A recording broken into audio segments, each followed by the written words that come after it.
સુરેન્દ્રનગરના ચૂડામાં ડુપ્લિકેટ બિયારણ મુદ્દે તપાસનો ધમધમાટ શરૂ કરાયો। સુરેન્દ્રનગરના ચૂડામાં ડુપ્લિકેટ બિયારણના પગલે ખેડૂતોનું વાવેતર છે કે જે નિષ્ફળ જતા ખેતીવાડી વિભાગના અધિકારીઓના ચૂડામાં ધામા જોવા મળ્યા।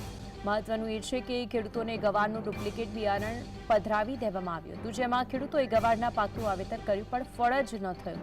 સુરેન્દ્રનગર જિલ્લા ખેતીવાડી અધિકારી ખેડૂતની મુલાકાતે દોડી ગયા હતા।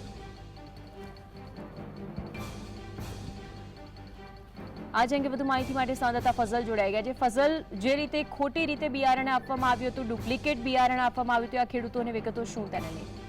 જી, તો ચોક્કસથી વાત કરવામાં આવે તો સુરેન્દ્રનગર જિલ્લાના ચૂડા તાલુકામાં ડુપ્લિકેટ બિયારણ મુદ્દે હવે તપાસનો ધમધમાટ શરૂ કરવામાં આવ્યો છે। ખાસ કરીને સમગ્ર સુરેન્દ્રનગર જિલ્લામાં ડુપ્લિકેટ બિયારણો ખેડૂતોને પધરાવી દેવામાં આવ્યા હોવાની ફરિયાદો મળી હતી। ત્યારે ચૂડાના ખેડૂતો દ્વારા ગવારનું વાવેતર કરવામાં આવ્યું હતું, પરંતુ ગવારમાં સિંગ ન આવતા આ અંગે લેબોરેટરી ટેસ્ટો કરાવવામાં આવ્યા હતા। ત્યારે જે વાવેતર કરવામાં આવ્યું હતું તેનું બિયારણ ડુપ્લિકેટ હોવાનું સામે આવ્યું હતું। આ અંગે ખેડૂતો દ્વારા ખેતીવાડી અધિકારીને તથા પોલીસ વિભાગને જાણ કરી હતી અને જે એગ્રો કંપની છે તેમની સામે કડક કાર્યવાહી કરવાની માંગણી કરવામાં આવી હતી। ત્યારે આ જ સંદર્ભે આજે એગ્રો કંપની સામે ફરિયાદ દાખલ કરવા તેમજ કાર્યવાહી કરવા માટે ચૂડામાં જે ખેતીવાડી અધિકારીઓ છે તેમને ધામા નાખ્યા છે અને આ અંગે તપાસનો ધમધમાટ શરૂ કરવામાં આવ્યો છે। જી, આભાર માહિતી માટે ફઝલ।